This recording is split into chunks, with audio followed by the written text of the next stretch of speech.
আমি সংযুক্ত, আপনারা দেখছেন ইউনিফ্লাই নিউজ বাংলা। আজকের বিশেষ খবর, উত্তর মালদা লোকসভা কেন্দ্রের প্রার্থী প্রসূন বন্দ্যোপাধ্যায়ের হয়ে পুরাতন মালদা পৌরসভার বিভিন্ন এলাকায় ভোট প্রচার করলেন বিশিষ্ট অভিনেতা তথা বিধায়ক সোহম চক্রবর্তী।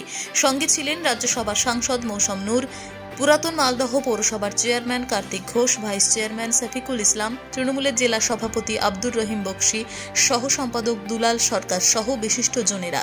সোহম বলেন, এবার উত্তর মালদহে প্রাক্তন আইপিএস অফিসার প্রসূন ব্যানার্জি জিতছেন।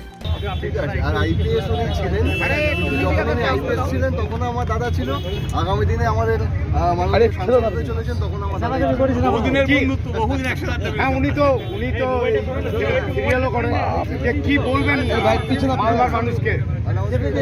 তাদেরকে দুহাত করে আশীর্বাদ করতে, ওনাকে শুভেচ্ছা সহযোগিতার হাত বাড়িয়ে, কারণ তারা শুধুমাত্র সাংসদকে নয়, একজন ভালো মানুষকে পেয়েছে। তো সুতরাং এই মানুষটি অবাধ্যার, মনটা অনেক বড়। তো সুতরাং ইনি কোনো রকম তার কাছে কিছু বাইন্ডিংস হতে পারে, সে আইনের মারপ্যাচটা সবটাই তার নখদর্পণে। তিনি খুব ভালো মতোই জানেন যে বিরোধীরা আমি তো আপনাকে সেফটি করে তার মারপ্যাচটা এবং তার অভিজ্ঞতা দিয়ে তাদেরকে উপকার করে দেবেন, এবং মাননীয় মুখ্যমন্ত্রী মমতা বন্দ্যোপাধ্যায় যে উন্নয়নের ধারা, সেই ধারাকে তিনি অব্যাহত রাখবেন। ধন্যবাদ। সাথে থাকুন, দেখতে থাকুন ইউনিফ্লাই নিউজ বাংলা। দেখা হচ্ছে পরের খবরে।